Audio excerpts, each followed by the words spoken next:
Hello everyone, welcome to this video. तो आज के इस वीडियो में हम एरो फंक्शंस के बारे में बात करेंगे।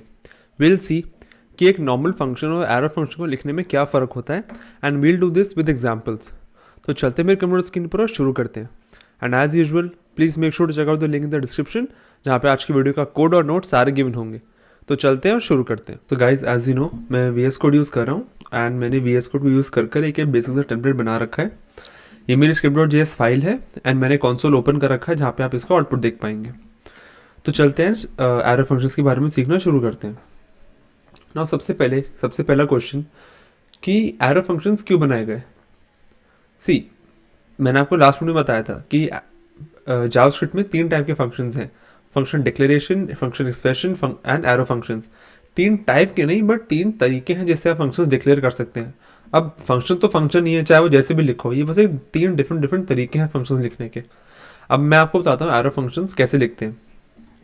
एरो फंक्शन लिखने से पहले मैं एक नॉर्मल फंक्शन लिखता हूँ एंड देन हम उसी फंक्शन को एरो फंक्शन के वे में लिखेंगे, ठीक है ना।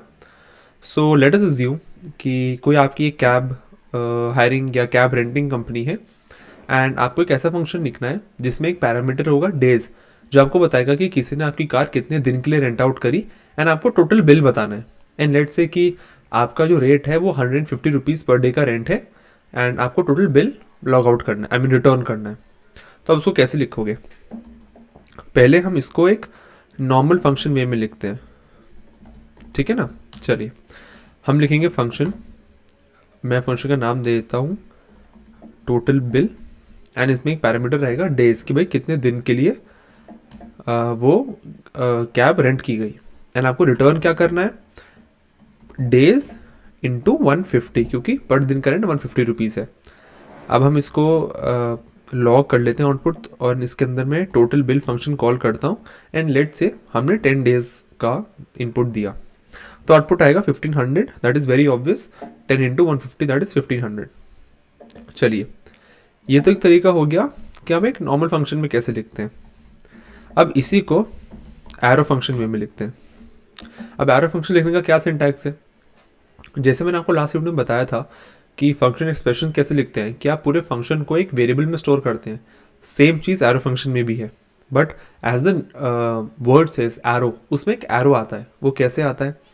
सबसे पहले आप वो लिखेंगे फंक्शन का वेरिएबल, जिस वेरिएबल में फंक्शन स्टोर करना है, दैट इज कॉन्स्टेंट जो भी। देन फंक्शन का नाम, जैसे total bill is equals to, यहाँ पे अब आता है एक पैरेंथेसिस जिसके बीच में पैरामीटर्स डिफाइन होते हैं। देन एरो, क्योंकि एरो फंक्शन है तो यहाँ पे एक एरो आता है। एरो कैसे? Equals to an angular brackets, ठीक है। एंड इसके बाद एक कर्ली ब्रेसेस, ठीक है ना। ये एक फॉर्मेट है एरो फंक्शंस का and this is how you have to write them. अब हमको क्या करना था? हमको एक पैरामीटर था डेज एंड हमको क्या रिटर्न करना था? हमको रिटर्न करना था डेज इंटू 150, ठीक है ना। हम इसको कॉल कर लेते हैं। सेम तरीका है जैसे करते हैं टोटल बिल जो है उसको लिखेंगे। सॉरी, पहले मैं लॉक कर लेता हूँ क्योंकि हमको आउटपुट भी देखना है। हाँ, तो हम क्या लिखेंगे? टोटल बिल, दैट इज जो वेरिएबल का नाम है, and in the brackets will type in the actual value of the parameter, that is days की value, and I save it. तो आंसर आएगा 1500। बट इस केस में एक छोटा सा कैच है। अब ये जो फंक्शन है कि बहुत छोटा फंक्शन है, इसमें कोई ज़्यादा नंबर ऑफ लाइंस नहीं है जो फंक्शन कर रहा है। तो इस केस में जैसे कि आप देख पा रहे हो ये फंक्शन सिर्फ एक सिंपली बस एक वैल्यू ही रिटर्न कर रहा है। सो इस केस में you can ignore this curly braces and आप ये रिटर्न कीवर्ड हटा सकते हो। एंड अगर मैं अब इसको सेव करूंगा तो आप देखोगे आउटपुट वही रहेगा 1500। सो यू कैन सी कि जस्ट बिकॉज इस केस में हमारे पास सिर्फ एक ही रिटर्न स्टेटमेंट था तो हमने वो रिटर्न कीवर्ड हटा दिया एंड सीधा एरो के बाद हमने वो वैल्यू लिख दी, दैट इज डेज इंटू 150। जो भी उसकी वैल्यू होगी वो ऑटोमेटिकली रिटर्न कर देगा। So I hope you can see, अगर मैं इसको कमेंट आउट करूं तो आप देख पाओगे कि ये जो तरीका था एरो फंक्शन का, it was a much shorter way of writing a function than जो हम पहले हमेशा ट्रेडिशनली फॉलो करते आ रहे हैं। सो बेसिकली यही एक एरो फंक्शन है।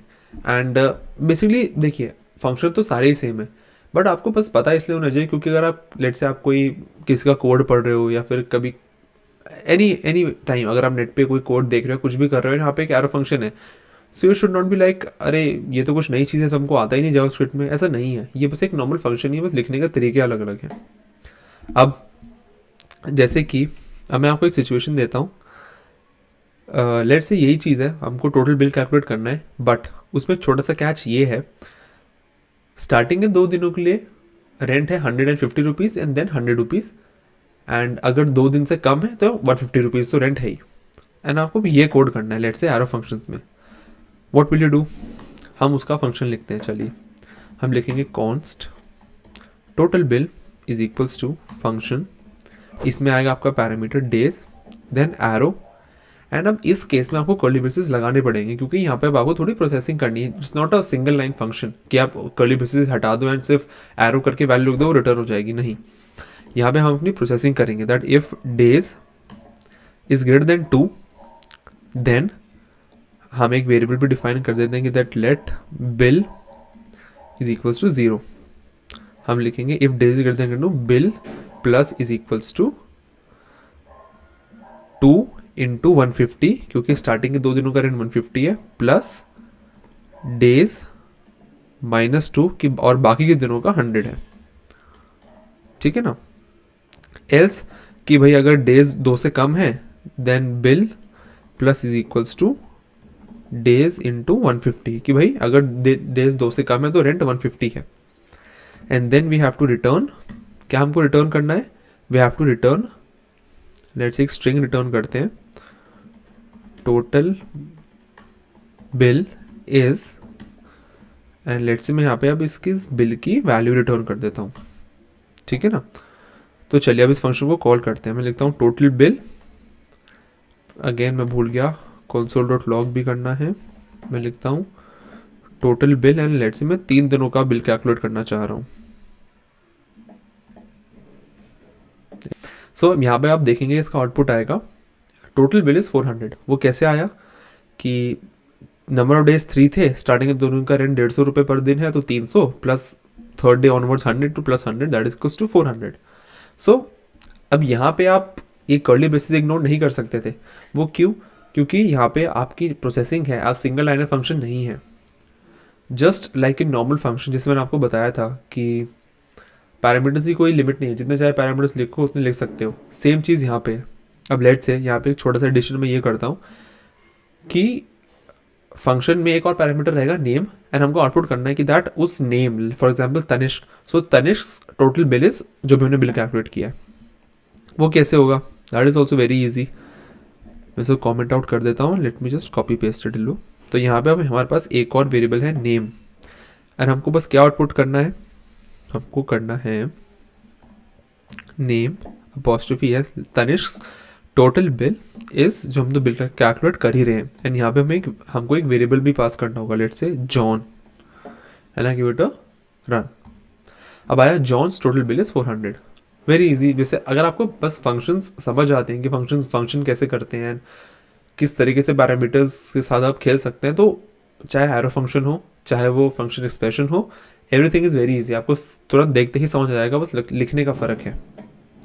Now again a very general question everyone must be having कि भाई यूज़ कौन सा करें, एंड मेरा भी सेम आंसर रहेगा, जो आपकी मर्जी हो, ऐसा कुछ दिक्कत नहीं है। आप चाहो तो एरो फंक्शन यूज़ करो, आप चाहो तो फंक्शन एक्सप्रेशन यूज़ करो। बहुत माइन्यूट चेंजेस हैं हेयर एंड देयर।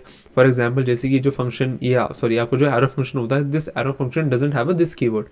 अब ये दिस कीवर्ड क्या होता है, इसको यूज़ कैसे करते हैं, मैं आपको आगे आने वाली वीडियो में बताऊंगा। But as of now while writing functions is entirely up to आपको क्या यूज़ करना है। So this was all that I had to teach you about arrow functions. If you learned anything in this video, please consider subscribing my channel. Thank you so much, and let's meet in the next part.